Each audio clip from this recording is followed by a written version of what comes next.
โซกะมาแท็กกรรมนึงค่ะเนาะนี่เลยตีกับสถานทูตญี่ปุ่นเขาว่าเนาะมาเรียวค่ะเนาะตีกว่าแท่งรอบค่ะได้จำกันค่ะเนาะอันไหนค่ะเนาะ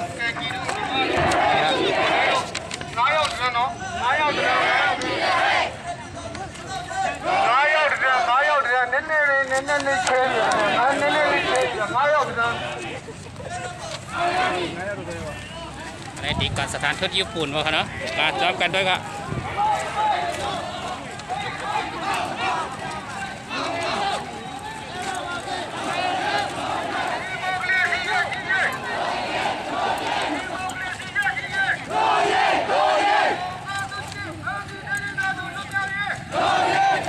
ในเมืองไทยค่ะเนาะ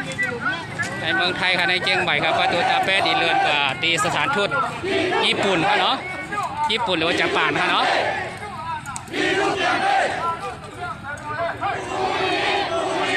นี่ฮะ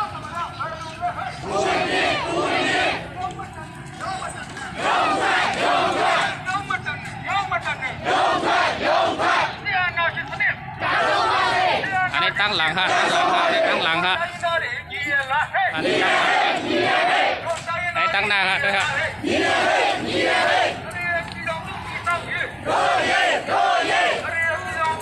อันนี้ในเมืองเชียงใหม่ค่ะเนาะนี่ครับ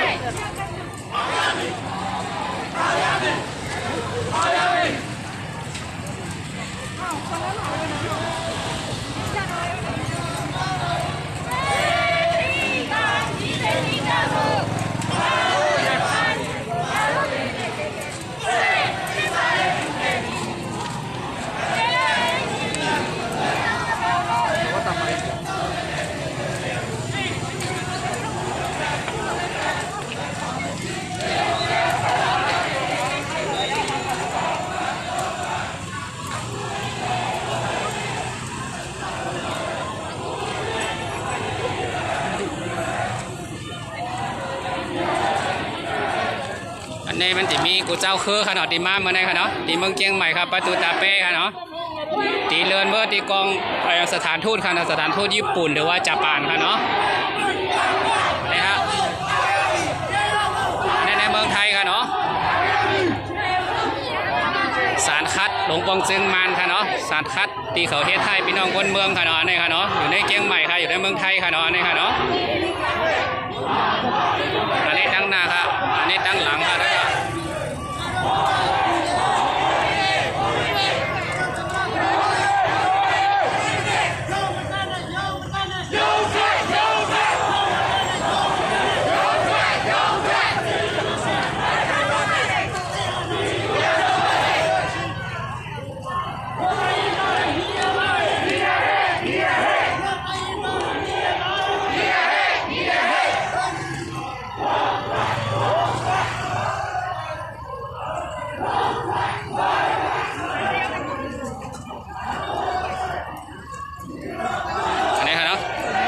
กูเจ้าคือค่ะเนาะลูกอ่อนค่ะลูกอ่อนฮงเทียนหรือว่ากูเจ้าคือค่ะเนาะดีมาวันไหนค่ะเนาะนำนาค่ะวันนี้ครับประมาณ5 ปากไปถึง6 ปากค่ะเนาะ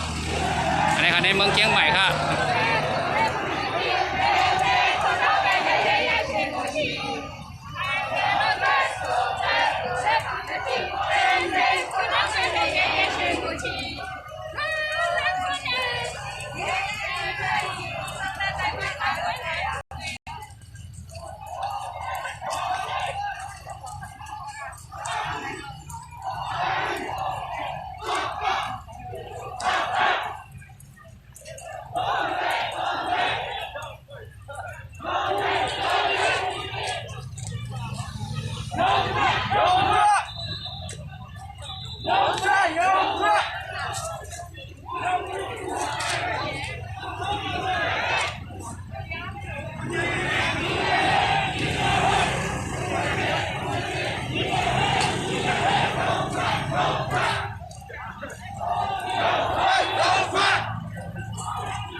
ในคูเมืองค่ะเนาะในเมืองเชียงใหม่ค่ะได้ค่ะเอาเลย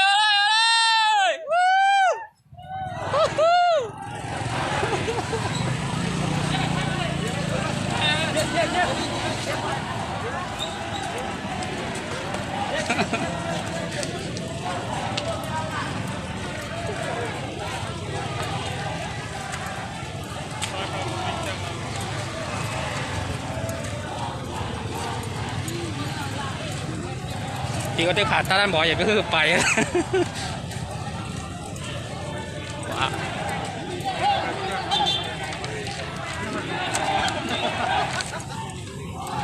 อันนี้ค่ะอยู่ในเมืองไทยเนาะในเชียงใหม่ค่ะเนาะกูก็ค่ะติดตามค่ะเนาะเมื่อในก็ใจค่ะก็ว่าควรทับป้อมออกมาก็มันเย้าค่ะเนาะกูก็มีบุญพรค่ะในนาทีการเจรจาหรือว่าการสนใจส่วนเป็นการเมืองค่ะเนาะในค่ะเนาะมันเกี่ยวกับด้านการเมืองด้วยค่ะอันนี้ค่ะเนาะอันนี้ในเชียงใหม่ค่ะนี่ค่ะ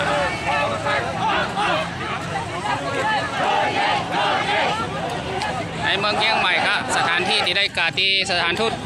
ญี่ปุ่นค่ะเนาะญี่ปุ่นหรือว่าญี่ปุ่นค่ะเนาะเมืองเขาเรียกว่าญี่ปุ่นเมืองไทยเรียกว่าญี่ปุ่นค่ะเนาะในค่ะเนาะพี่น้องกูโก้ครับด้วยค่ะวันนำนานาครับมาได้ค่ะเนาะ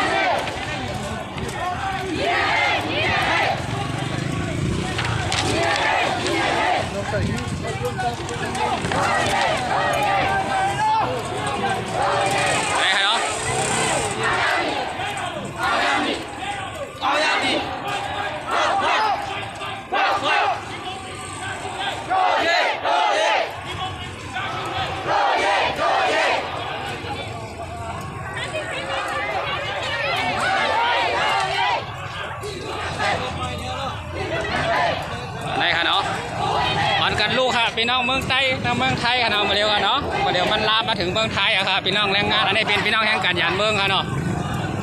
เราอยู่ประมาณ5-6 ปากอะค่ะมาเร็วค่ะอันนี้เป็นพี่น้องแห่งการยานเมืองค่ะนี่แหละนี่ค่ะด้วยค่ะอย่าไปลืมค่ะอันกันลูกค่ะเมืองไทยก่อนตื่นนะคะล้วนแห่งการยานเมืองค่ะเนาะนี่แหละจากอินมาก่อนจะไปเข้าในเมืองใต้อะค่ะนี่แหละ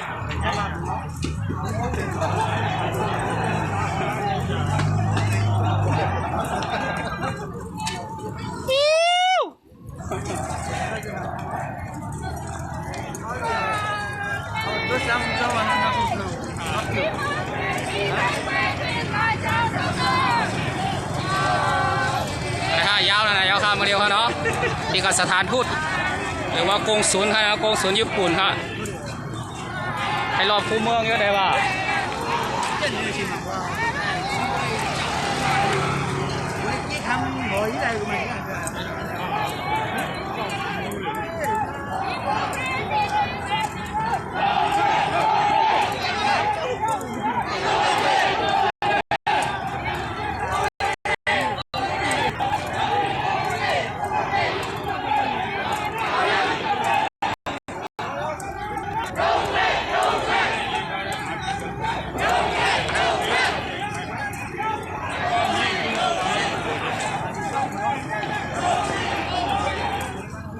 นี่ค่ะหนังคือว่าพี่น้องใต้ครับบอกเลยพูดว่ามันการเจรจาหรือว่าการหักส่วนไรส่วนเป็นค่ะเนาะเพราะว่าเบื้องมันเพชรมันมีส่วนไรส่วนเป็นเพียงพอเหมือนหนังที่เขาต้องการค่ะเนาะในส่วนไรส่วนเป็นคนเมืองเจ็ดจางค่ะเนาะที่เขาต้องการค่ะเนาะมาซึกซุ่มไหลครับโมเดลคนเมืองตื่นนะคะเนาะฝากถึงค่ะปาตีหรือว่าซึกกูจุ่มค่ะเนาะตียื้อกันอยู่ในเมืองใต้ปอดหองค่ะเนาะโมเดลค่ะเนาะคนเมืองมันลูกอะค่ะสู่เจ้าอย่าบีวนว่าคนเมืองลูกก็เข้ามาเร็วคนเมืองลูกค่ะเนาะก็บอกว่าเปิ้นตึกกันตั้งโลกโซเชียลออนไลน์ค่ะเนาะมาเร็วค่ะเนาะเลยค่ะอันในเมืองเชียงใหม่ค่ะเนาะในเมืองเชียงไก่เดี๋ยวเมืองไทยค่ะมันลามมาค่ะมาเร็วเนาะมันลามกว่าทั่วโลกก็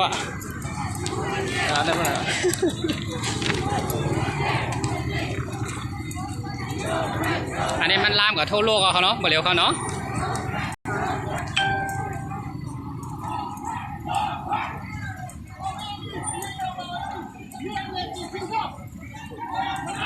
ด้วยครับในเมืองมานก็มีในเมืองไทยก็มีครับเมื่อเร็วในเชียงใหม่ครับกรุงเทพเลยปะโดยค่ะเนาะโดยจอบกว่านั้นในกรุงเทพกว่าดีออกมาแล้วด้วยค่ะเนาะด้วยครับ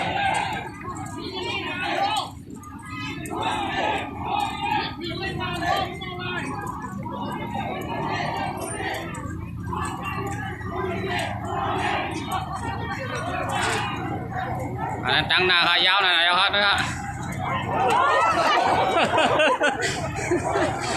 ข้างหลังครับยาวหน่อยนะครับในเชียงใหม่ครับเนาะในเชียงใหม่ครับ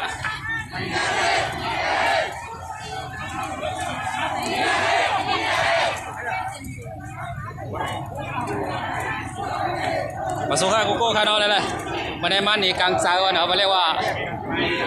ตึกย้อนสไลด์สนเบสครับมาเรียกเป็นพอใจมีดออกไหลเขาเฮ็ดตีคนเมืองค่ะเนาะซึกกูเจ้าคือค่ะตุ้ยค่ะเนาะในเมืองไทยค่ะในค่ะเนาะในเมืองไทยออกค่ะเนาะอันนี้เป็นแห่งการหยานเมืองค่ะพี่น้องแห่งการหยานเมืองกูเจ้าคือค่ะเนาะมาพี่น้องไตพี่น้องขางปะโอยางมานค่ะเนาะมาเรียกค่ะเนาะก็เปิ้นอะไรแหละมันเหมือนว่าเขาหลุมมารวมมือกันนะครับพี่น้องกูเจ้าคือค่ะเนาะอันนี้ครับพี่น้องคนเมืองออกค่ะอันนี้ก็ค่ะเนาะใครทึกซ้อนถูกปลาดาเมืองใต้ปอทองค่ะย่างกันแล้วค่ะอย่าไปยึงกันนะคะเนาะเพราะว่ายึงก็คนเมืองก็ตีหายซึกก็สู้ก็ตีตายดีๆค่ะกำไรค่ะด้วยค่ะคนเมืองลูกค่ะ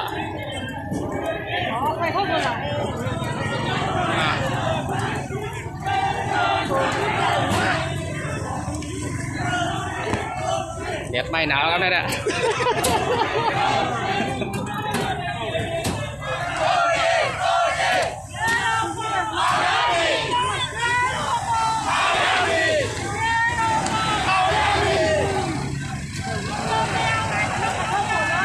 อันนี้มันของอันนี้มันเป็นของเต้ครับเนี่ยจะของเองนะเมืองไทยก็ลูกเอาว่าครับนะอันนี้พี่น้องใต้ทั้งเลยครับพี่น้องใต้พี่น้องใต้ไม่น้ำไม่ใต้เมืองใต้ทั้งเลยครับได้เมืองได้ครับข้ามีคนหน่อยเลยค่ะเห็นไหมนะคนหนองอีเดียเขาได้เปิดประท้วงตั้งน้ำกันลามมาเมืองไทยอะเนาะครับนายเนาะเป็นหน่อยเลยก็มาเมืองไทยเนี่ยเห็นไหมเอาเป็นก้นเส้นวีค่ะนั่นแหละเส้นวีหองค่ะมาเดี๋ยวตึกเป็นปากตึกของนายมาเลยนะครับเนาะด้วยค่ะในเมืองไทยบรรลุอะค่ะพี่น้องคนเมืองอะด้วยค่ะเมืองลูกเด้อคนเมืองบรรลุอะค่ะอันนี้ครับด้วยค่ะเตรียมคู่เมืองอะค่ะมาเดี๋ยวประเทศสงการนะครับเนาะจะในกูบอกคนที่เฮ็ดปล่อยซ้อนน้ำก็ขนาดในคู่เมืองเลยครับมาเดี๋ยวจะปล่อยซ้อนน้ำอะค่ะด้วยค่ะ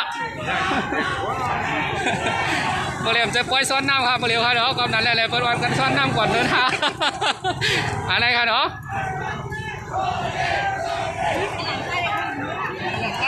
เบี้ยมาไกลครับพี่สายวันนะพี่สายวันเบี้ยมาไกลนะ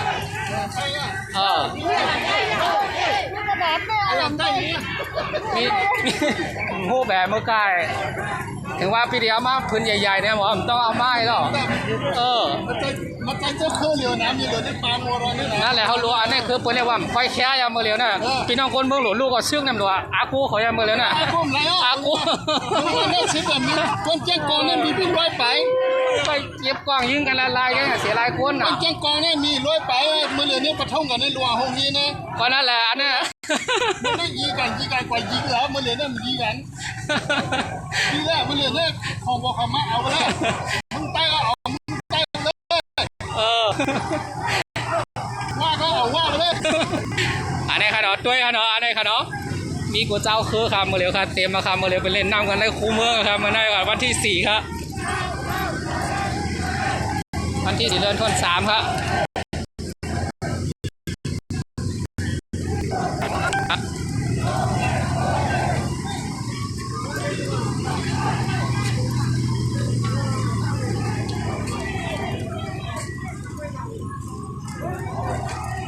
ยาวนะยาวครับยาวอย่างนะฮะเมื่อในวันที่4ครับเนาะล่ามกันถึงเมืองนอกครับมาเร็วครับเนาะล่ามมาถึงเมืองไทยครับนี่เลย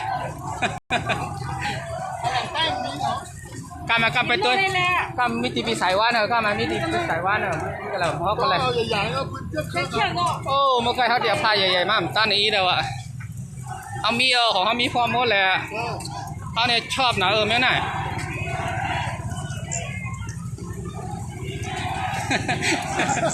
นั่นเนี่ยซาหน่อยนั่นเนี่ยอัลละ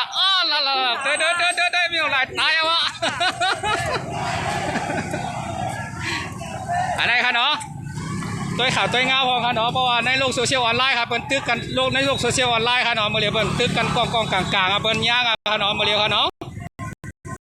นะครับสีพาเข้ามาตัวครับเนาะจอยกดไลค์กดแชร์กันครับสีพาเข้ามาครับเนาะ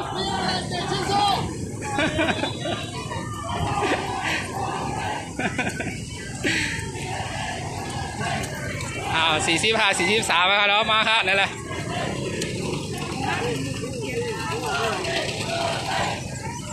อันไหนครับ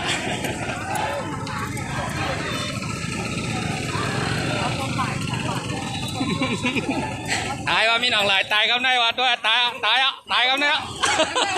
ตายกับเนี่ยมีหนองลายตัวอ๋อเราลักถนนนั่นเนี่ยตัวอะไรอ๋อตายวะเออ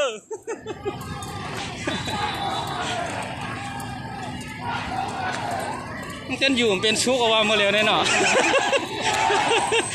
อย่ามาเฮ็ดท่าตรง เมื่อ กัน เลยนี่สิเขาใต้ก็เอายีกันแล้วเอาเมืองใต้แล้วเมื่อเลยเนี่ยกว่ายีกันแล้วเมื่อเลยเนี่ยเอาแก้งกองเนี่ยกว่ายีเมืองใต้แล้วก็เอาเมืองใต้แล้วเมื่อเลยเหมาเนี่ยเหมาอะไรแล้ว ก็จะเอาอะไรก้นเมืองลูกให้ไหนเนาะ เมืองลูกให้ไหนก็ได้หรอ อันไหนครับเนาะ ก้นแก้งกองเนี่ยเอากันแน่เมื่อเลยเนี่ยเมืองใต้ก็เอาเมืองใต้ไปเลยยึดของประคองของมันด้วยอย่าไปยิงกันติ๊กกันเนาะยิงกันก็ชุ่มหมักกว้างก็เอาวะ มากองเนี่ยเมื่อเลยเนี่ย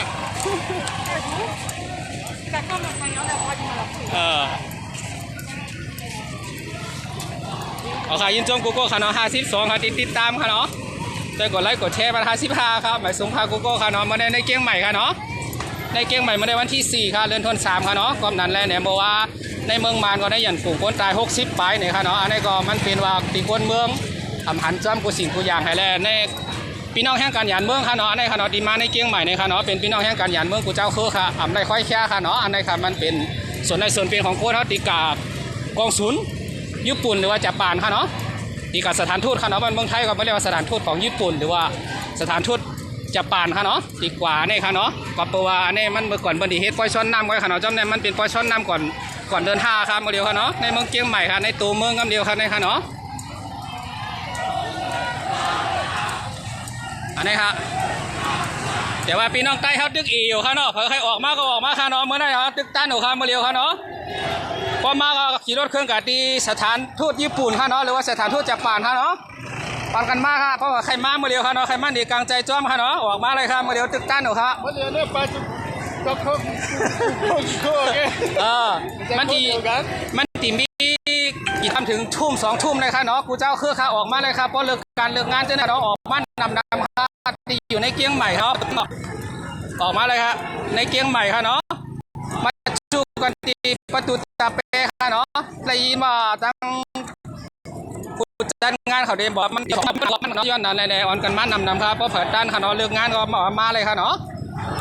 ใครมานี่กลางใจครับเขาเรียกว่าประวัติศาสตร์ครับสร้างประวัติศาสตร์เลยเหตุจุดจัดปานเขาเลยค่ะเนาะ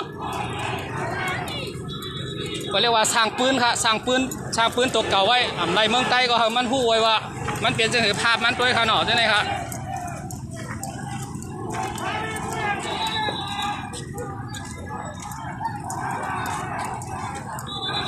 แต่คนมีน้ำใจครับคนมีน้ำใจเขาก็เอาน้ำมาแจกค่ะเนาะในค่ะเนาะเอามา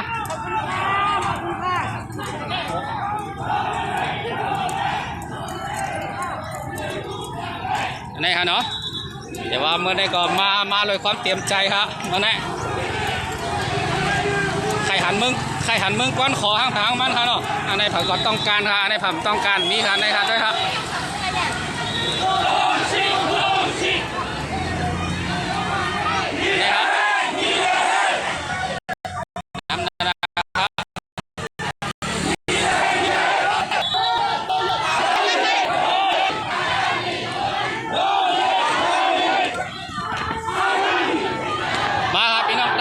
รีบมาครับเมื่อได้5 โมงก็ถึงมีกู้หนูครับเนาะมานำครับ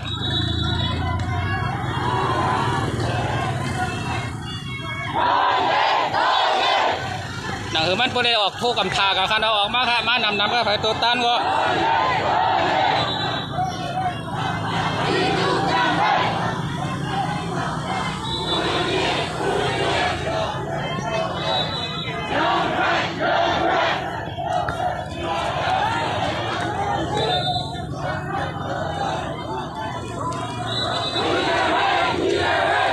น้องไทยหัวปีน่ะไทยหัว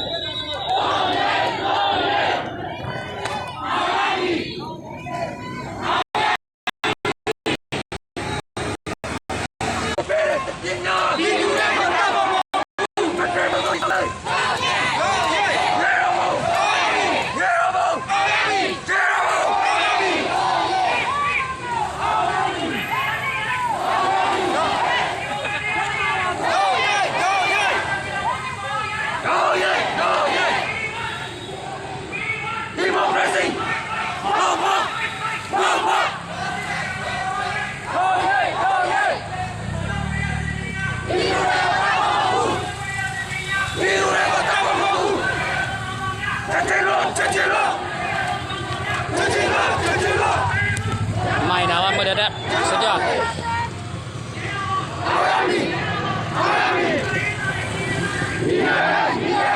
แต่พวกนะครับมาเลยด้วยข้างหน้าไม่ครับไม่อันนี้ครับเขาเรียกว่าอย่าไปละลายครับการเจรจาพร้อมเลยลงมือเฮ็ดเนี่ยมันไปดูครับเลยเนาะ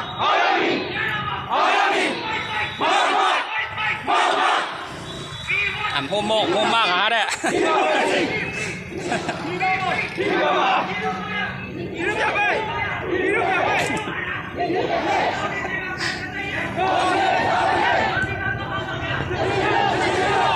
อันนี้ในเมืองเชียงใหม่ค่ะเนาะอันนี้กองคนที่เฮ็ดสงกรานต์ค่ะด้วยค่ะเนาะ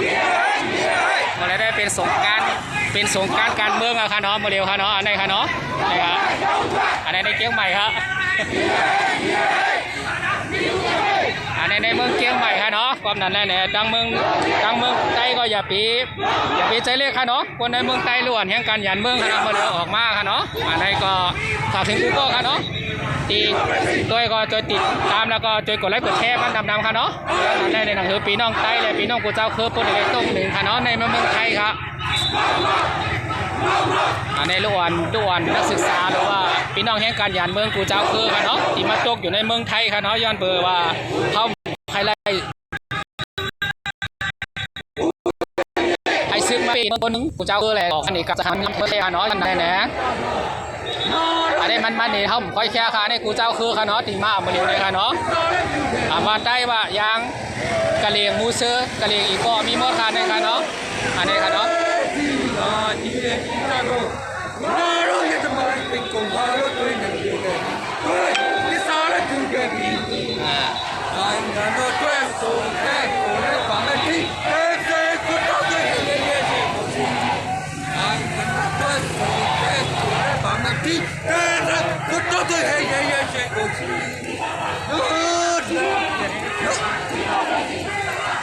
อันนี้ครับมันเรียกว่าตึกกันทั้งโลกออนไลน์เอาค่ะเนาะก็มาตึกกันในเมืองใต้เอากับเมืองใต้พวกเราค่ะเนาะหมักกองก็ตีซุ้มที่ครับหมักกองก็หายค่ะเนาะโดยเงินในเจ็ดจากนี่เขาว่าในค่ะเนาะอันนี้ค่ะเนาะอันนี้ครับ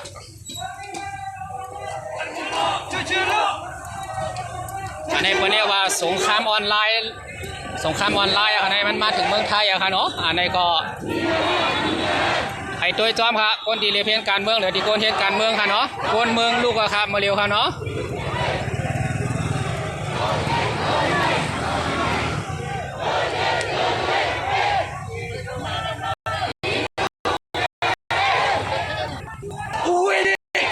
ในตัวเมืองเกียงใหม่เต็มมาครับมาในครับประตูตาเป้หรือว่า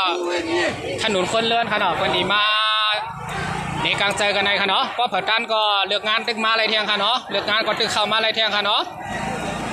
ตึกเข้ามาอะไรเทียงค่ะแต่ว่าเมื่อเร็วเนี่ยเปิดดีกว่าที่สถานทูตหรือว่ากงศูนย์ญี่ปุ่นเนาะค่ะหรือว่าญี่ปุ่นค่ะเนาะอันนี้ค่ะตึกอ่อนกันกว่าในค่ะเนาะโกนในดีมีเป็น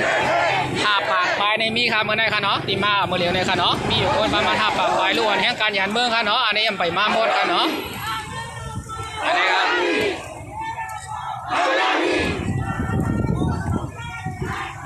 อันนี้ค่ะเนาะอันนี้ก็เพิ่นก็สนใจที่นี่ค่ะก็บอกข่าวการบ้านการเมืองนะเมืองมาในเมืองเดียวได้มีเดี๋ยวคนทั่วโลกเพิ่นสนใจค่ะเนาะเพิ่นสนใจตัวกันค่ะเนาะเฮ้ยอันนี้ลูกอ่อนหงเฮียนค่ะเนาะลูกอ่อนหงเฮียนนั่นน่ะเป็นชู3 นิ้วค่ะเนาะ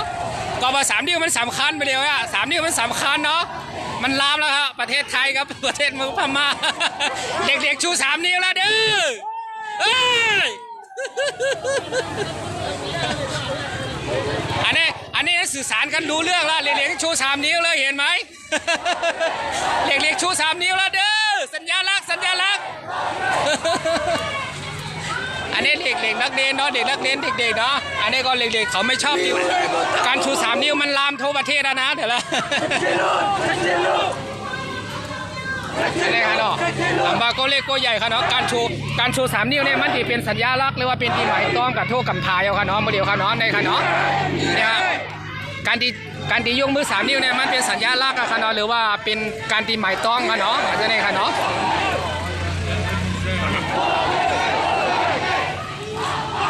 อันนี้ครับ ครับก็มีเจ้าหน้าที่หรือว่าตำรวจเมืองไทยค่ะเนาะตำรวจเมืองไทยเพิ่นก็คือบริการดีค่ะเนาะตัวค่ะเนาะอันนี้ค่ะเนาะนี่ก็เป็นเจ้าหน้าที่บนทางเมืองไทยค่ะเนาะไปมาตัวเก็บผมโลมปันค่ะเนาะอันนี้ก็เป็นเจ้าหน้าที่ดังเมืองไทยค่ะเนาะมันก็ไปมาตัวรถตัวกาปันพี่น้องแห่งการหยานเมืองที่มันอีกกลางใจในเชียงใหม่ค่ะเนาะอำไปมีความรุนแรงเกิดขึ้นทางเก่าค่ะเนาะเมื่อไรค่ะเนาะตัวค่ะนี่ค่ะเนาะ3 นิ้วเนี่ยมันเป็นสัญญาลักษณ์ค่ะเนาะมันประเทศไทยก็เรียกว่าสัญญาลักษณ์หรือว่าความใต้ก็เรียกว่าตีหมายต้องค่ะเนาะก็ยก3 นิ้วเนี่ยค่ะเนาะมันตีลังกับโทษกำพาค่ะเนาะมาลูกอ่อนค่ะเนาะเมื่อเรียวแค่ยก3 นิ้วเนี่ยคือว่าเอ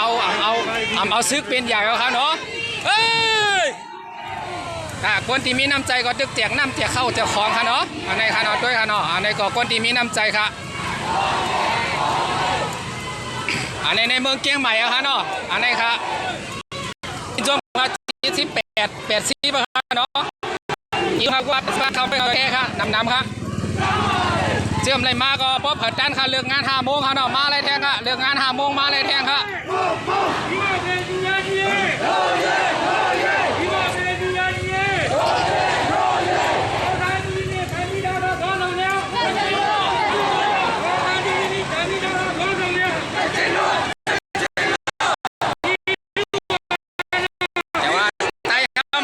ค่ะเนาะมาค่ะกันเนาะ5 โมงเร็วงานบ้านนำเราไปตึกไทยนะครับเร็วเนาะจะคือใครกึ่งเปี้ยงกันนะครับมาเร็วครับนะครับอันนี้เตรียมแล้วว่าค่อยแค่ว่าเป็นเจ้าเครือข่ายเจ้าเครือมันอันนี้เป็นพี่น้องคนเมืองเจ็ดจางค่ะเนาะดีมาอยู่เร็วค่ะเนาะอันนี้เป็นพี่น้องคนเมืองเจ็ดจางครับอันนี้ครับเรียกว่าการทับเชื้อจัดมันเป็นเช่นไหนครับ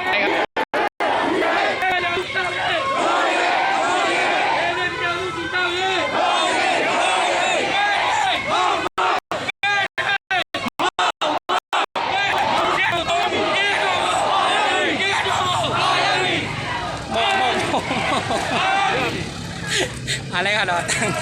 ตั้งหลังตั้งนาเป็นโกนมูดเหรอคะเนาะในเชียงใหม่ค่ะเนาะมาเร็วค่ะเนาะในเมืองเชียงใหม่ตั้งนาตั้งหลังเป็นโกนมูดเหรอครับอะไรครับ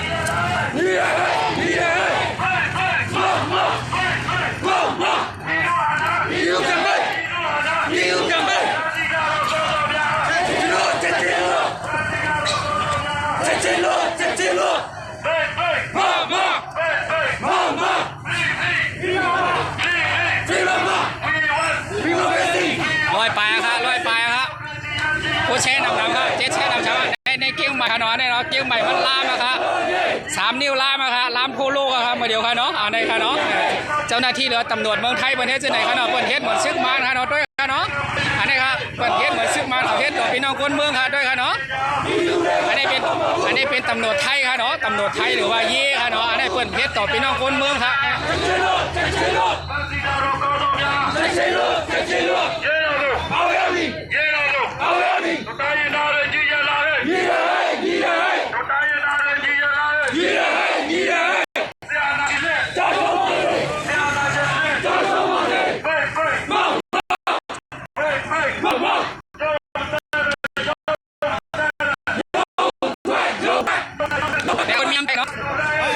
ครับผมขอบคุณครับนี่ครับขอนั่งสัก2 ขวด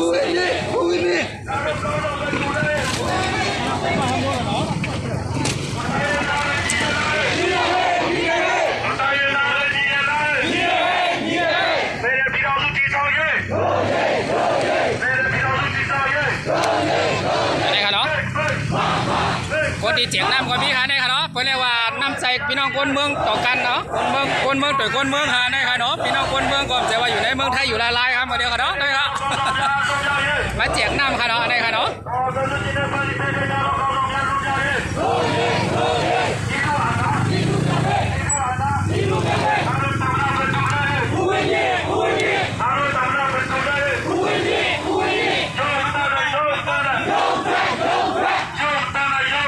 ไปเอาออกครับปนมาเลยเดี๋ยวเอานั่งกันไปเลย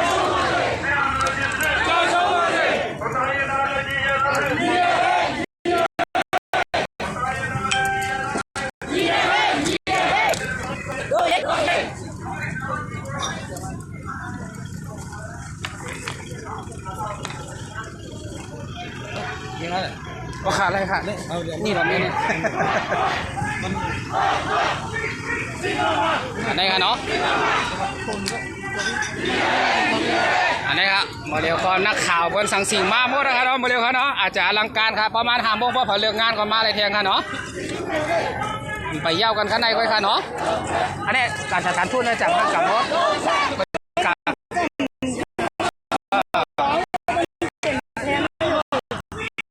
ใช่เราทีมการมุกทำในการโค้งมีกันในเป็นสถานที่กันใช่ก็คือกวนตีเขาไล่อนุญาตทางการไปหาเลดี้โฮมดีกว่ามันไปอ่ะไม่นะวะอันนี้ก็นักข่าวบนกำลังมาค่ะเนาะนักข่าวบนกำลังมาอย่าพลาดเจอในค่ะเนาะบนดีมาถ่ายทำข่าวค่ะเนาะพอมันลังกับทั่วโลกครับมาเร็วครับการชู3 นิ้วเนี่ยเขาอันนี้ค่ะเนาะนักข่าวหรือว่าบนดีมาถ่ายทำการนะคะเนาะมาเร็วค่ะเนาะมันอลังการกับมดนะครับมาเร็วค่ะเนาะอันนี้ค่ะเนาะ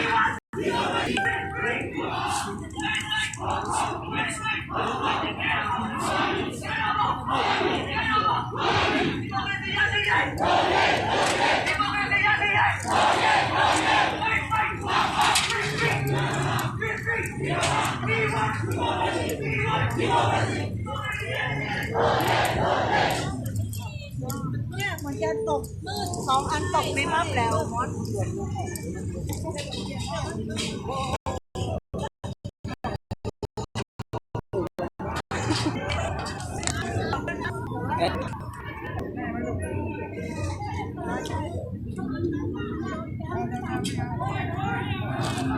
พักผ่อนกินน้ำก่อนไม่นะสุดยอดเล่นน้ำในสงกรานต์ในคูเมืองมาเร็วค่ะเนาะ122อะครับยินจมกูก็ค่ะเนาะติดตามค่ะเนาะยินจมกูก็ค่ะอย่าลืมใจกดไลค์กดแชร์ค่ะว่าเผื่อใครมาก่อนมาแทงอะไรค่ะเนาะประมาณ2 ทุ่มก็ติดตีมีประมาณนี้ครับอะไรยินบาติดจัดกิจกรรมถึง2 ทุ่มค่ะเนาะหรือว่า8 โมงในเมืองไทยค่ะเนาะย้อนไปนั้นเขาตึกกับยืนดิกถึงติดตั้งสถานทูตญี่ปุ่นค่ะเนาะญี่ปุ่นหรือว่าญี่ปุ่นมาเพิ่งนั่งเลย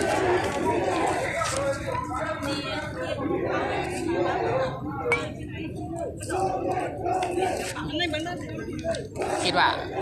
ไม่ไถ่นั่นไปบ้างไม่ไถ่ข่าวไม่ไถ่เปิ้นฮู้กันในเปิ้นดึงมากันในแหละเพราะเปิ้นฮู้กันในก้นหนำมันดึงให้นั่นแล้วแหละทุกคนไปอันถามพูดญี่ปุ่นครับไปแล้วครับไปไหมจะไปอยู่แล้วอันนี้กำลังจะไปครับจะไปแค่ส่วนนึงครับเพราะว่าไปเยอะไม่ได้มันเป็นช่วงโควิดเพราะว่าเจ้าหน้าที่เปิ้นบอกว่าเราไปเยอะไม่ได้ถ้าไปหมดเนี่ยคนเป็นหลายร้อยอ่ะแล้วก็ไปเต็มหมดอ่ะแต่มันก็กว้างเหมือนกันนะหาทูตบ้างนั้นมันอยู่เดียวว่าใช่ถ้าเขาไม่อนุญาตเราก็ไปไม่ได้อันนี้เขาจะไปส่วนหนึ่งคือไปส่วนหนึ่ง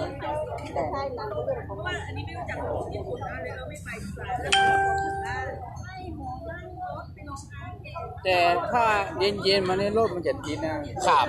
เพราะตอนนี้นักเรียนยังไม่เลิกคนงานยังไม่เลิกใช่อันนี้ก็บางส่วนก็ยังไม่รู้อันนี้คือส่วนที่รู้ว่าบางส่วนคนก็ทำงานเรื่อง5 โมงน่าจะมาอีกนิดนึงตรงนั้นมันตั้งกับไฟเทิร์นนะครับไฟเทิร์นแล้วก็สถานทูตจีนก็สถานทูตญี่ปุ่นแล้วก็นิยมภายนี่แหละใช่ตรงนั้นเข้าไปหลายนี่ต้องไปช่วงเนี้ยถ้าเลยจากนี้ไปแล้วคนมันจะหลายแล้วเขาแจ้งมาละไปหมดไม่ได้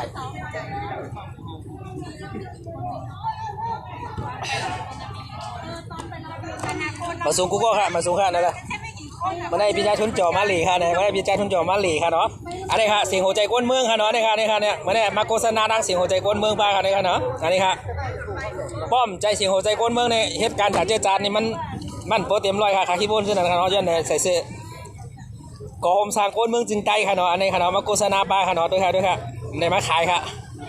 มีขายครับป้อมในซื้อในกอมสร้างค่ะเนี่ยเดี๋ยวมีขายเนี่ยมันเป็นโลโก้หรือว่าประเดี๋ยวว่าตะจิกค่ะเนาะอันนี้ค่ะเนาะอันนี้ค่ะ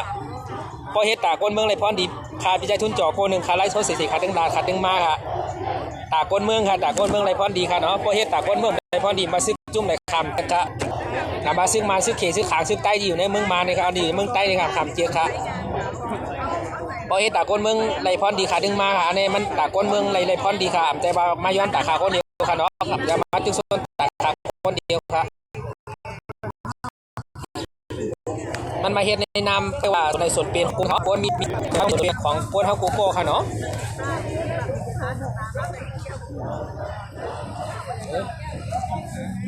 อีจบค่ะโกโก้ครับปาก11 กอค่ะเนาะ เอาเหินนั่งเลย ได้โกหาเขากับไอ้มั่วตรงนี้ กะน้องพักอยู่กันแล้วล่ะ ลูกวันนี้ อ๋อเหรอมากันหลายเกาะ ถ้าถึงสองคน อ๋อ ไม่เราไปจอดเราเกรงใจไงเราก็จะไปขุดเขา เดี๋ยวไอ้กำก่อนถ้ากำอย่างกว่าในกลางกี่คนนะเพราะว่าจะอยู่ถึงค่ำจะอยู่ถึง5 โมงมู่ค่ะเนาะเพราะว่าเมื่อเดี๋ยวเขาดึกกาส่วนหนึ่งครับอันนี้ก็บอดึกขาดึกเจ็บไปน้ำเมื่อได้ใกล้กับหาดในคู่เมืองขนาดได้ตั้งเมืองไทยก็ดีกลางใจค่ะเนาะกำได้ค่ะเนาะเขาก็ต้วยอะไรค่ะดีหันภาพดีว่าค่ะตัดลงคลิปจะในก็ติดตามกันเลยค่ะเนาะช่อง YouTube ก็มีค่ะติดตามเข้าไปเลยค่ะเนาะตัวนี้กับนกอันนี้พอผัดตันก็เพิ่งมาเที่ยงเลยค่ะเนาะ5 โมงค่ะได้ดึงไปเรือค่ะเนาะย้อนไปว่ามันตึกโกนตึกมีหนำค่ะเนาะถ้า6 โมงเลิกงานดึงมาเลยเที่ยงค่ะในเกียงใหม่ค่ะเนาะตีประตูตาแพค่ะเนาะตีประตูตาเปค่ะ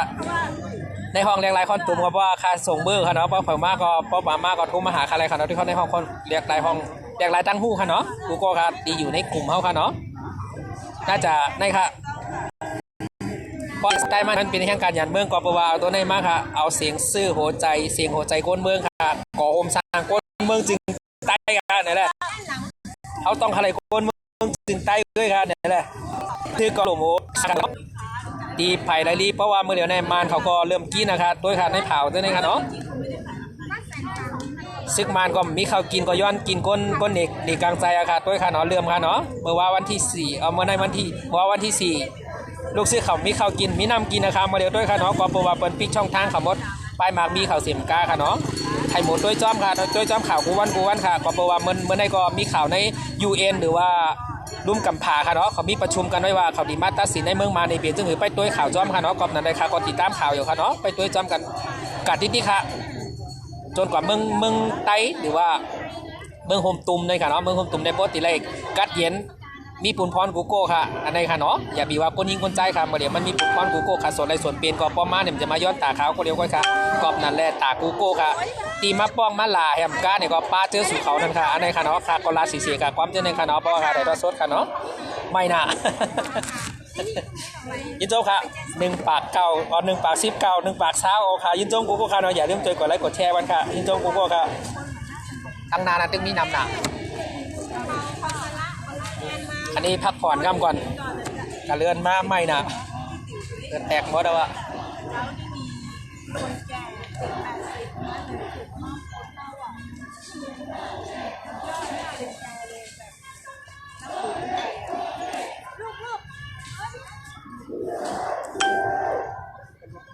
แต่ตะเกียบมันมีคนจับลูกก็ไปร่วมกันแม็กใครหล่นไปแล้วนั่นแหละแม็ก ยังไม่หายเหนื่อยเลย มันหายใจแล้วเอาไปสูดเป็นแค่มันร้อนถ้ามันแดงๆหน่อยอยู่แฟนจะอยากได้ไอ้นี่คือมันถ่ายถ่ายหลังถ่ายหนักแน่เลยถ่ายให้เนาะถ่ายให้เนาะกำลังเทสสภาพกินกระทิงแดงเขามาแจกไม่นะ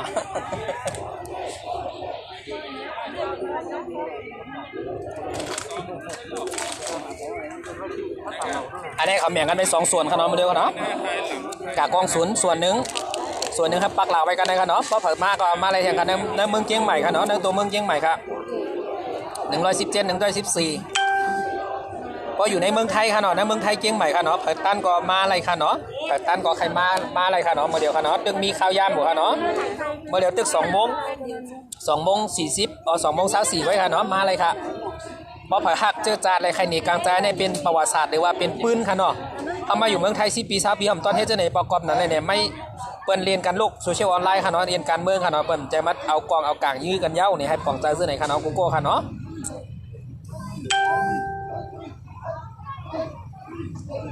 เด็กนักศึกษา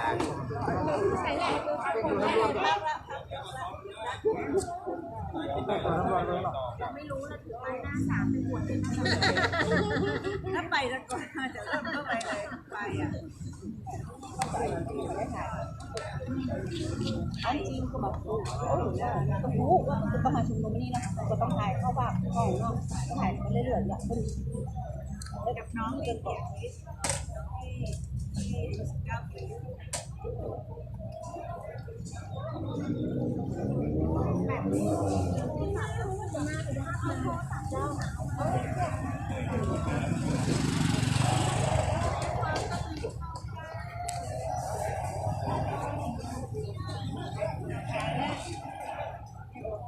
ไปแยะ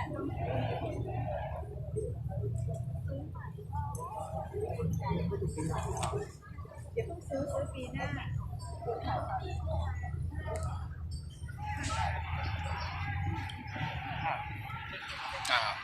อันนี้ก็เขามาเฮ็ดปูนไถหนังกันวันนี้เนาะนี่เนาะใช่ค่ะเนาะอันนี้ก็ อันนี้เป็นที่อยู่ใช้ ตัวกันตัวสถานที่มันขนาดว่าใครมาแทงค่ะเนาะอันนี้ประตูตาเป้ค่ะเนาะประตูตาเป้ค่ะตัวค่ะเนาะมาเจอก็ดียามมากครับถนนคนเดินค่ะนี่ครับนี่ครับประตูตาเป้ค่ะเนาะถนนคนเดินค่ะนี่ค่ะเนาะ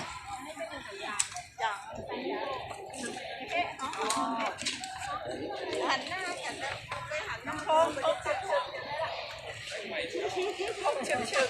เป็นเฟซของชุมชนนั่นแหละ นะครับ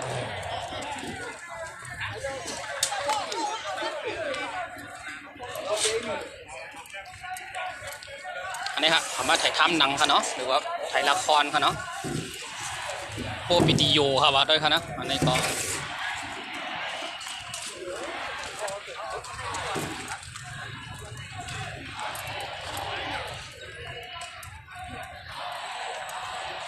อันนี้ค่ะเนาะแยกมันเป็น2 กลุ่มครับมาเดียวค่ะเนาะในกลุ่มหนึ่งกับสถานทูตครับก็เพราะว่าเปิ่นปันกวาดมดค่ะเนาะในแมนมดนะครับจะในพี่น้องแรงงานค่ะนี่ครับพี่น้องแห่งการหยานเมืองละลายค่ะจะในค่ะด้วยค่ะ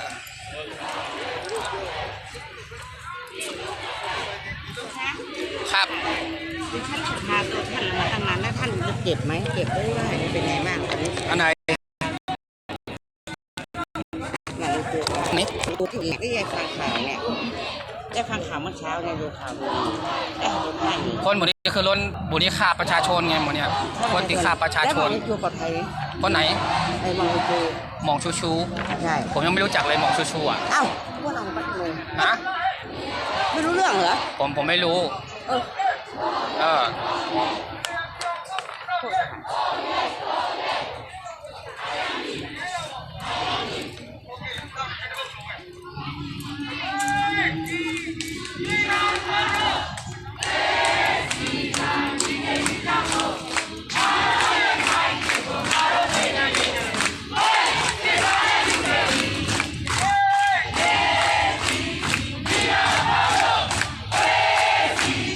มาสูงค่ามาสูงค่าเลยมาสูงค่าอันนี้ก็แบ่งเป็น2 ส่วนนะครับมาเร็วครับแบ่งเป็น2 ส่วนส่วนหนึ่งกว่าที่สถานทูตญี่ปุ่นค่ะเนาะส่วนหนึ่งก็มันมีอยู่ที่ประตูตาเป้เชียงใหม่ค่ะเนาะกูก็เป็นนะครับยินชมกูก็ค่ะเนาะติดตามเข้ามาแล้วเจอกดไลค์กดแชร์กันค่ะเนาะตึกอยู่กันอยู่ในห้องแล้วก็อยู่ในไลฟ์สด100 ปลายค่ะเนาะ102ค่ะเนาะอันนี้ก็นี่ครับเพราะว่าพออยู่เชียงใหม่ก็พอเรื่องงานก็เข้ามาอะไรแทนค่ะเนาะมาที่ประตูตาเป้ค่ะเนาะตอนกันมานำค่ะเพราะว่าพี่น้องแห่งการหลานเมืองละลายค่ะเนาะแห่งการหยานเมืองกูก็ค่ะในค่ะเนาะเมื่อได้กำลังการเรียนในคูเมืองมาคือกันนะครับกูก็ค่ะเนาะมานำพักผ่อนกันจะในค่ะเนาะเนี่ยนี่ครับแต่ว่าพี่น้องใต้เขาตัวก็อำกึ่งอำกลางครับอันที่ก็มีบางซื้อมากก็มือขึ้นเหตุการณ์ก็มีขนาดพี่น้องใต้ทั้งหมดในค่ะเนาะก็มาเปิดดีเหตุการณ์ตั้งโลกโซเชียลออนไลน์ค่ะเนาะเพราะว่ายินวันนี้กลางใจเจ้าในมันมีปุ่นพรกูโก้ค่ะคนเขาค่ะเนาะมันโดดไปกับป้ามาค่ะอย่าไปว่าจุ่มกับจุ่มมาอย่าค่ะอยู่ในเชียงใหม่เห็นมาอยู่ในเมืองไทยกรุงเทพค่ะเนาะอย่าไปบ่นว่าจุ่มกับจุ่มมาอย่าค่ะก็บาเมื่อเหลียวก้นเมืองเปิดเอาก้นเมืองเป็นใหญ่ค่ะเนาะนี่ค่ะได้ค่ะแต่ว่าเขาวนเขาก็ต้องวนในว่าสักวันเขาก็ต้องเป็นที่ไหนครับนั่นคือว่าไตเขาปกติเป็นก่อเป็นกองค่ะเนาะนี่ค่ะเนาะอันนี้ที่กูเจ้าคือค่ะอันว่าเจ้าคือเก่าเจ้าคือมาค่ะนี่ค่ะเนาะ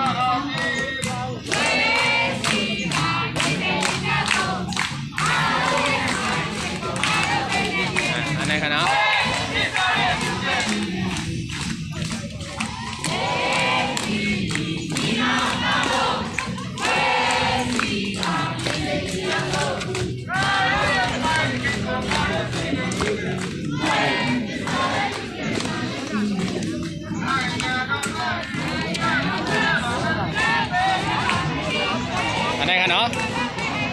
นี้ครับของพี่น้องไต้เนี่ยได้แล้วนะ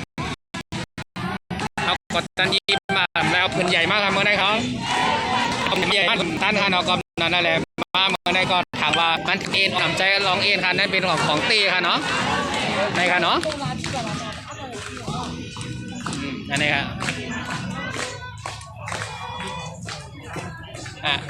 คนพี่น้องอันดีเปิ้นอยู่เป็นพี่น้องแห่งการหยันเมืองที่เปิ้นมีเจตนาหรือว่าเปิ้นก็มาเลี้ยงน้ำค่ะเนาะโดยค่ะเนาะในค่ะเนาะในเปิ้นมาเลี้ยงน้ำค่ะพี่น้องคนเมืองเหมือนกันค่ะเนาะใจว่ามีทุนมีเงินค่ะเนาะอันนี้ก็เป็นพี่น้องแห่งการหยันเมืองคนกินคนหาเจ้ากินคำเหมือนเจ้าเฮาในค่ะเนาะก่อนนั้นเขาใครส่วนเป็นนั่งคือว่าเจ้าอาณาในเมืองใต้เฮาเนี่ยในเมืองห่มตุ่มเฮาเนี่ยมีแค่เหมือนคาวาขนาดมีแค่ 2% ก็คนกูเจ้าคือเฮาเนี่ยมีอยู่ประมาณ 98% ทำอันเฮ็ดทางค่าอาหารเฮากันบนด้วยค่ะเนาะแล้วก็เฮากันจอยกันทัดสร้างด้วยเป้าว่าการเฮ็ดการเจรจาจะในมันเป็นจังถือซึกดีค่ะอันซึกดีกว่ามีค่ะเนาะอันนำดีกว่ามีค่ะกับนั้นแหละก้นเฮาหลงโมทัดสร้างซ้อมมาซึกอันที่เฮ็ดดีกว่ามีตั้งนำค่ะเนาะก็เปว่าอย่าไปเฮ็ดที่ว่าปานเอาตรงเอาตั้งซ่าเนี่ยค่ะเนาะเฮาโมทัดสร้างป้าค่ะด้วยค่ะเนาะในค่ะเนาะอันไหนมาไกลกว่าได้ตั้งคูเมืองมาค่ะเนาะอันไหนก็มาไกลค่ะเนาะกำในก่อนกันมาพักผ่อนกันเพราะว่ามันมีถึงประมาณ2 ทุ่มเนี่ยค่ะเนาะพอเปิดตั้นก็มาเลยค่ะตีประตูตาแปค่ะเนาะมันก่อนไปมีความรุนแรงเกิดขึ้นกับค่ะเนาะก่อนนั้นได้เพราะว่าเจ้าหน้าที่เมืองไทยเป็นคนก็ใจดีได้ครับตำรวจเมืองไทยค่ะเนาะอันนี้เขาดึกปากกาดูค่ะเนาะก็ว่าอันนี้รัดความมันค่ะเนาะมาเร็วค่ะเนาะก็ว่าไต้เขามันเอค่ะเนาะที่นี่ขนาดความไต้ก็ว่ามันเป็นจะคืออะไรเนี่ยเพราะว่ามันเจ้าคือเขามันมาเอแต่เจ้าคือเป็นก็เป็นมาที่ว่าเป็นคนจัดค่ะเนาะอันนี้ก็ทั้งเลยมารวมกันค่ะพี่น้องคนเมืองค่ะเนาะอันนี้อยู่ในฐานะคนเมืองมาตึกโซนค่ะอันนี้อยู่ฐานะปาร์ตี้หรือว่าซึกจังไหนครับอันนี้เนาะขอบด้วยครับผักหมูความมันเนาะอันนี้ครับอันนี้ผักหมูความมันค่ะคาเดมป้มโบค่ะนี่ค่ะเนาะ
กินแล้วป่ะพี่อ่ะอันนี้ครับเพราะว่าเผื่อใครเอาอะลามไต้เข้ามาก็มาเลยครับเพราะพอดีมาตอนเย็นค่ะเนาะหรือว่าเอาธงของไต้เข้ามาหรือว่าอันใหญ่ๆมากก็เลยครับเพราะพอพี่ขนาดในขนาดด้วยขนาดที่เขามาในขนาดเอามาเลยครับก็มาคาได้คำตั้นเอามาเมื่อไก่พอดีเอามาค่ะเนาะเพราะว่าผัดตั้นตอนเย็นค่ะเอามาเลยค่ะเนาะใครมั่นหนีพังหางพี่น้องอันนี้เจ้าคื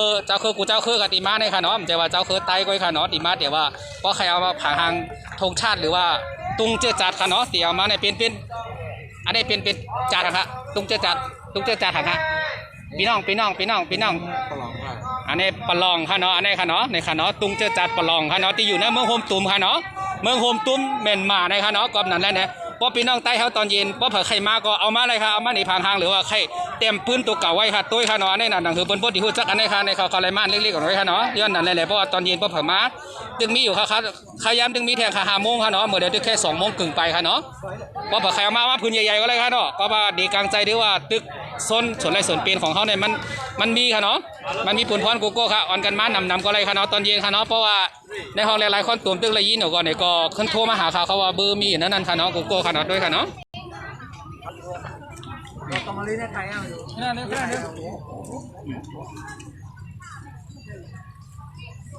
อันนี้ค่ะเนาะอย่าไปลืมค่ะตอนเย็นๆเพราะเผื่อติมาแทงค่ะก็โทรมาหาอะไรค่ะเนาะ0979834016ค่ะเนาะกลับมาตอนเย็นค่ะก็ไปเมื่อค่ะเนาะกลับมาขัดอีเมื่อประมาณ5-6 โมงหรือว่า7 โมง1ค่ะเนาะขอตัวตั้นค่ะมาเลยค่ะเนาะในเกียงใหม่ครับมาเดี๋ยวตีประตูตาเป้ค่ะเนาะมาเดี๋ยวเขากวาดตั้งกองศูนย์ครับย้อนบอกกะยืนลีกค่ะเนาะยืนลีกหรือว่า สารคัดค่ะเนาะค่ะยืนที่สารคัดตั้งมานเขาเฮ็ดตีก้นเมืองหรือว่าเป้กินส่วนในส่วนเป็นก้นเมืองหรือว่าตีมอบ60ปลายก้นเอาตายวันเดียวไว้ค่ะเนาะวันที่3ค่ะเนาะวันที่3เดือนธันวาคมเอาก้นตายประมาณ60ก่อโก้นะเขาเอาวันเดียวไว้ค่ะเนาะในยันกลุ่มค่ะเนาะกอมนั้นนั่นแหละอย่าปิดปากค่ะมันลามกับถึงนอกตั้งนอกค่ะกอมนั้นนั่นแหละเฮาหลวนกันลูกขึ้นนำค่ะพี่น้องก้นเมืองค่ะเนาะเหมือนค่ะว่าเมืองฝ่ายเมืองมันไฮสตี้ค่ะหรือว่าเมืองในเมืองไผ่เมืองมันหาซีหาจีเวงในค่ะเนาะไฮสตี้กันค่ะอย่าปีไว้เมามังค่ะเนาะก็เพราะว่าการเจอจัดมันมีผลพรกูโก้ค่ะเนาะอันไหนค่ะเนาะเฮ้ยค่ะให้มาค่ะตอนกันมันนำค่ะตอนเย็นค่ะเนาะเพราะว่าเผื่อทีมาตอนเย็นก็โทรมาหาค่ะพี่ใจทุนโจเลยค่ะเนาะ0979834016ค่ะเนาะเขาจึงที่อยู่ว่าป้อมเป็นทางค่ะพอใครรู้จักกันก็โทรมาเลยค่ะเนาะอันนี้ก็ปาก37เดียวค่ะออกค่ะยินจมกูโก้ค่ะเนาะก็เจอกดไลค์กดแชร์ไปในเมืองไทยค่ะเนาะเขาถามว่าทีมเกิดขึ้นที่ไหนภาพที่ไหนมันเหมือนกับว่าโจปานเขาเนี่ยเขาถามว่าทีมเกิดขึ้นการดีว่าตัวอายีเจ้าไหนค่ะเนาะตัวอายีเปิ้นนี่เฮ็ดอันว่าเนี่ยเปิ้นเรียกว่าเมืองลู่ค่ะเนาะมาเร็วค่ะเนาะเมืองลู่เสียมกาปากนเมืองตายจอมอย่างเนี่ยก็เปิ้นนั่นเนี่ยมันเป็นภาพที่ว่าออกการโลกสู่สังคมออนไลน์เนี่ยมันอ่ำดีค่ะเนาะย้อนเปิ้นนั่นแหละตั้ง UN เขามีประชุมกันเมื่อไหร่เนี่ยไปด้วยจำข่าวค่ะเนาะ UN เขาก็ประชุมกันเมื่อไหร่ว่าเขาดีให้คือต่อการตั้งหน้าในเมืองมานในค่ะเนาะย้อนเนี่ยอันนี้เมืองไทยค่ะจะได้เมืองยันกรุงมันเดเลแต่ว่าลาเชียวค่ะเนาะที่รุนแรงมาเร็วค่ะเนาะตั้งลาเชียวตองกี้มันเดเลค่ะเนาะตึกรุนแรงหรือว่าในยันกรุงค่ะเนาะที่มันตึกเฮ็ดกูเจอกูเมียวในค่ะเนาะตึกมีตั้งกวดในค่ะเนาะที่รุนแรงแห้งที่สุดในก่อนเนาะก็นั่นแหละนั่นคือพี่น้องกูโก้ตีโมฮูตั้นข่าวก็ให้ตัวจอมกันค่ะอันนี้ก็มีพี่น้องแห่งการยันเมืองกูเจ้าคือค่ะกูเจ้าเป็นกันในคำนี้ที่เราทำกันเนี่ยเมื่อดีไรเฮ็ดจะไหนครับกอมนั่นให้เขาดิ่มดีค่อยแค่ค่ะเนี่ยกูเจ้าคือเขาดิ่มได้ค่อยแค่กันเขาพี่น้องคนเมืองมาเลยเขาหลงมาเฮ็ดเป็นน้ำหนึ่งจะเรียกกันกับเขาอยู่มีเป้าซึกค่ะเนาะเอามาซึกกูจุ๊บมาค่ะเขายืงกันในก็เป็นแห้งของเขาเรียกว่าเป็นหมักกองของเขาเป็นทางค่ะเขาหลงวนจะนั้นกำก่อนค่ะเดินจะไหนครับได้ครับเนี่ยนี่ครับอันนี้ก็บางเจ้าก็ใส่เสื้อพัก NLD หรือว่าอองซานซูจีมาอยู่ค่ะเนาะด้วยค่ะเนาะอันนี้ค่ะเนาะเสื้อสีแดงเนี่ยค่ะเนาะอันนี้นี่ค่ะเนาะอันนี้บางเจ้าชาติที่ปานก็มันเหมือนว่าโกนเท่าการเมืองเนี่ยมันมีอยู่2ขาดเลยว่าเก๊กจุ่มไหลหักจุ่มไหลก็มันเป็นเส้นนั้นด้วยค่ะการเมืองเนี่ยค่ะเนาะแต่ว่าเป็นกลางว่างคือแพ้ก็คือแพ้ซุ่มก็คือซุ่มมันเหมือนการเล่นกีฬาหรือว่าปิดหมักหนังค่ะเนาะเขาหลงวนเส้นนั้นครับมาค่ะตอนเย็นครับใครห้องความใต้ก็เมืองใต้ไปก้อนขอนมาเนี่ยใครมาห้องกันในไรค่ะเนาะเมืองใดก็เป็นอนุญาตให้เมืองใดค่ะเนาะเมืองไทยเชียงใหม่ค่ะเนาะตอนเย็นๆเนาะยาการแทงมาค่ะนี่ค่ะอันนี้มันจะเป็นสิ่งพี่น้องมารเขาค่ะเนาะพี่น้องมารเขาเนี่ยเขามาแห้งค่ะไม่สูงค่ะพี่น้องใต้อันนี้ครับพี่น้องร้อยนะจองคะแนนมึงก้นขอคะแนนดิโมคราซีดิโมคราซีทั้งนั้นใช่ไหมเนี่ย3 นิ้วเนี่ยใต้ทั้งเลยค่ะเป็นพี่น้องใต้ทั้งเลยจอกเมฆค่ะเนี่ยพี่น้องจอกเมฆค่ะทั้งในค่ะเนาะพี่น้องร้อยตั้งจอกเมฆค่ะ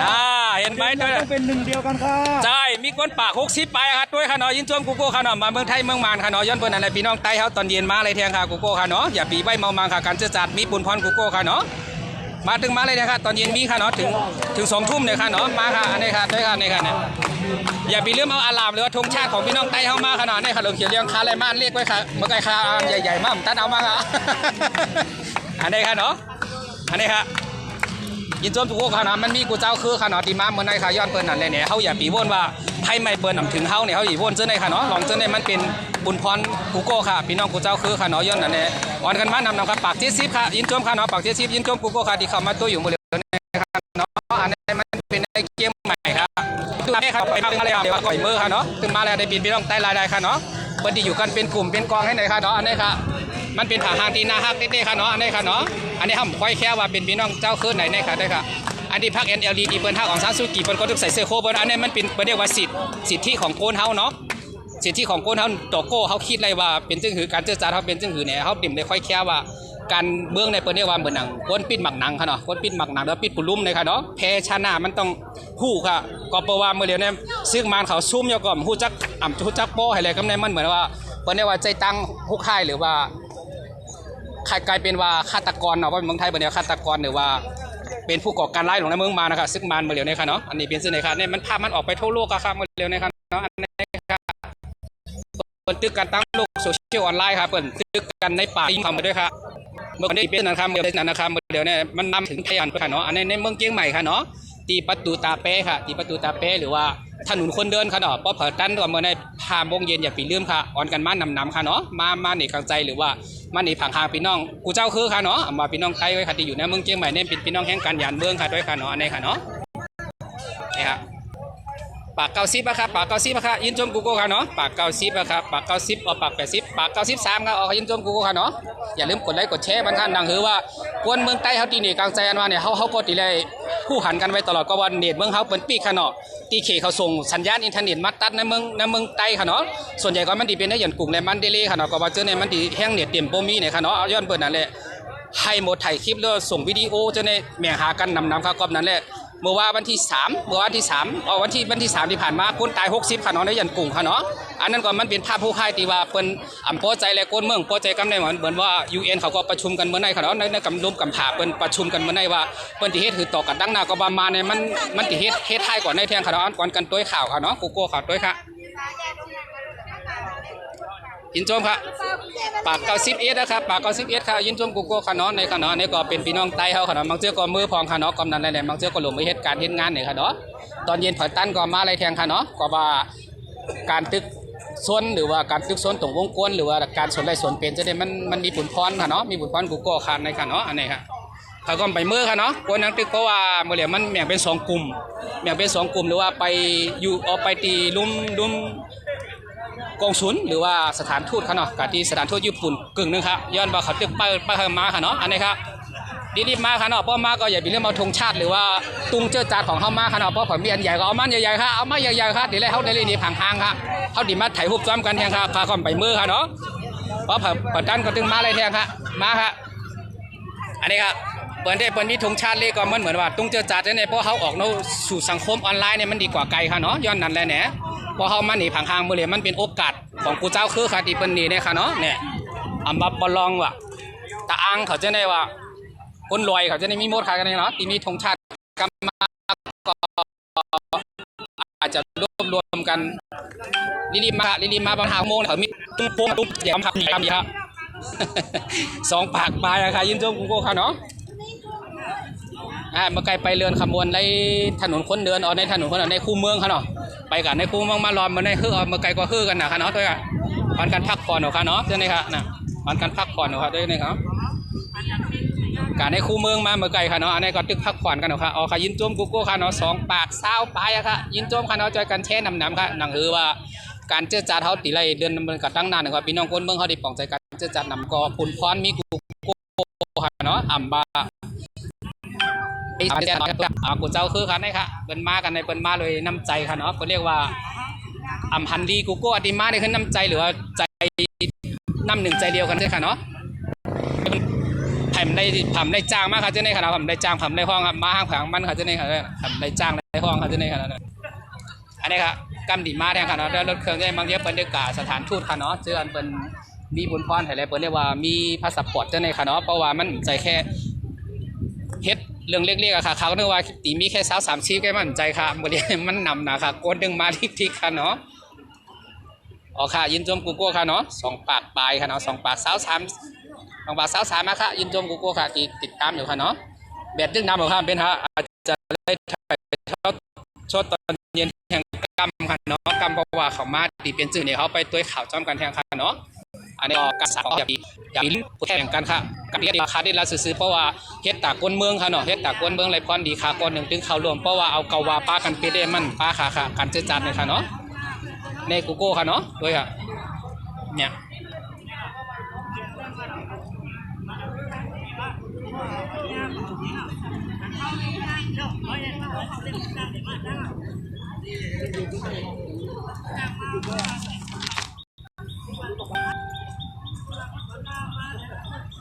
จำเขาดิเปิดเพลงดีกว่าเพราะนั้นก็ได้เลย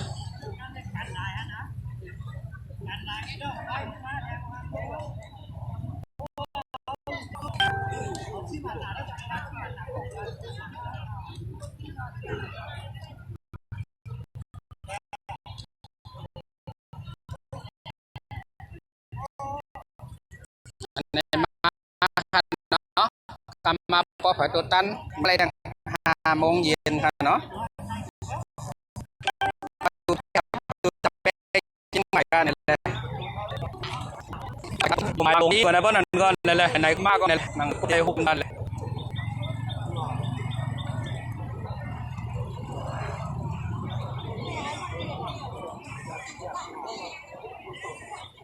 อันนี้ตึกพักผ่อนกันครับเนาะตึกพักผ่อนเดือกันกำเขาตึกบ้านกวนดีกาตั้งกงสุลหรือว่า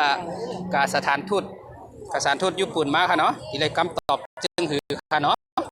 ก็เร็วเนี่ยมันเหมือนกับว่ามันลามกับทั่วโลกยาวกับประชาชนในครับเดี๋ยวว่าในเมืองมานไว้ค่ะเนาะในเมืองมานเนี่ยก็มันเหมือนว่า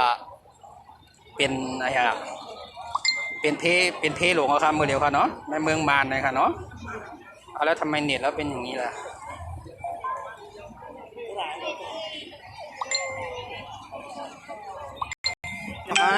ไปเย้าฮะได้ของอะไรต่อแท่งไหนกาเขาการสถานทูตแต่ว่าสถานทูตเดี๋ยวนี้เปิดกันในแท่งตึงมีแท่งค่ะตึงเพราะว่าอยู่ถึง2 ทุ่มพุ่นครับว่ามันตึงมีกิจกรรมถึง2 ทุ่มดีกว่าอันนั้นที่กาสถานทูตนั้นติดได้มั้งเนาะสถานทูตญี่ปุ่นฮะเมื่อกี้เขาอยู่ว่าอันเดินออกกันมันก็แน่เหมือนกับพุ่นนั่นแหละแบ่งกัน2 ส่วนนั่นน่ะเพราะเปิ่นมันกับมดครับว่ามันนำนะฮะเปิ่นมันกับมดครับเพราะว่ากับมดเนี่ยมันกรรมดิกัดเตรียมฉะนั้นเพราะว่ามันเป็นโรคอย่างก็โรคโควิดเนี่ยกับมันประกันตัวนั้นทำปอบยาวอะไรมากขึ้นนิดหน่อยบวนแน่น่ะรอบนึงรอบในคูเมืองแล้วก็เขากาโซนแบ่งกันกาโซนว่าเขายึดกันในโซนในที่สถานทูตเดียนี่ก็เขาก็เหมือนกันแน่นอนปตันเจ้าอาจจะกว่าอันโหเมื่อกี้ค่ะขี่รถปั่นมาตั้งสถานทูตครับว่าแห้งเมื่อกี้เขากับสถานทูตญี่ปุ่นนั่นตั้งเนี่ยว่ามาแน่นอน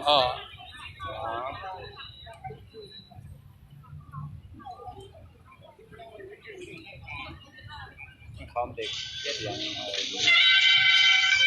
ตายในรถนี่ดอกอันนั้นขับไข่ท่านหนังอยู่อันนี้ค่ะทงขึ้นค่ะก้นปาก160ค่ะก่อนค่ะเนาะอันนี้ค่ะเนาะทงขึ้นค่ะที่กรมไม้พังลงนั่นแหละ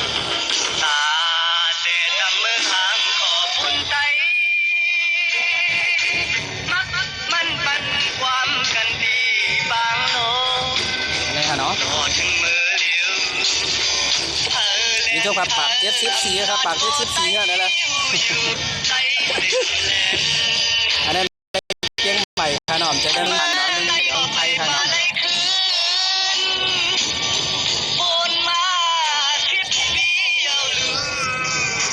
หนังเขาก็ป้า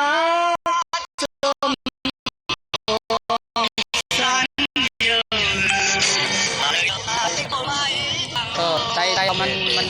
บนี้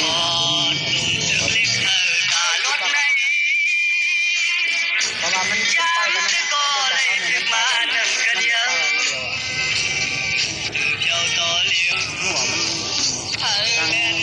ไปกันใจเอาอะก็เหมือนกับในส่วนตัวของเขาก็นี่ก็หันข่าวไปมากแค่ไหนไม่ทันไม่ฟ้องหรอกเพราะว่ามันเรียกเนี่ยมันคือเป็นส่วนรวมไม่ใช่ส่วนตัวเพราะการส่วนตัวที่ทำป้ากับว่าน่ะการเชี่ยวชาญเนี่ยทำขับป้าอันนี้มันเป็นการส่วนรวมมันในมาว่าควายเชียว่ามันเป็นเชี่ยวชาญนั่นเชี่ยวชาญนั่นไง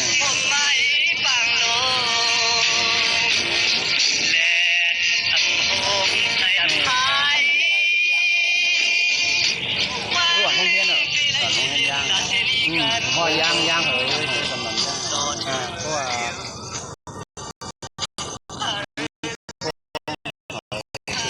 เอาไปเขาทำข้าวได้มันดีแล้วหรอถ้าเอามากอะไรมันไม่เอามากเขาดีนะ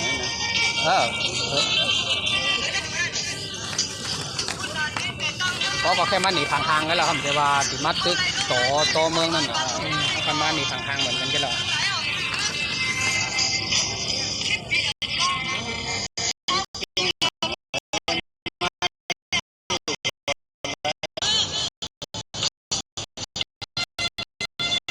บ้าเขาวนกันนั่นน่ะเขาเป็นทีมมาได้เป็นพระอยู่ในรอให้มันเป็นส่วนรวมเป็นใหญ่การงานมาในเมืองมันขายคนเทศการเทศงานมันเดี๋ยวตัดโซ่ไว้ตัด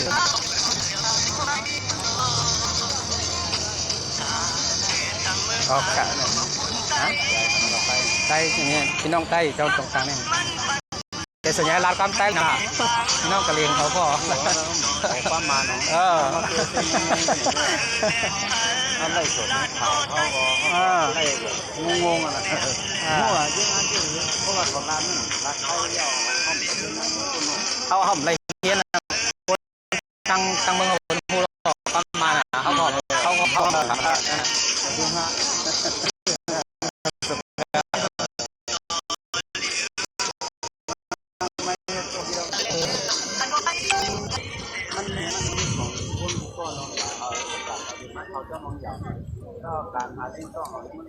เขาค่ะ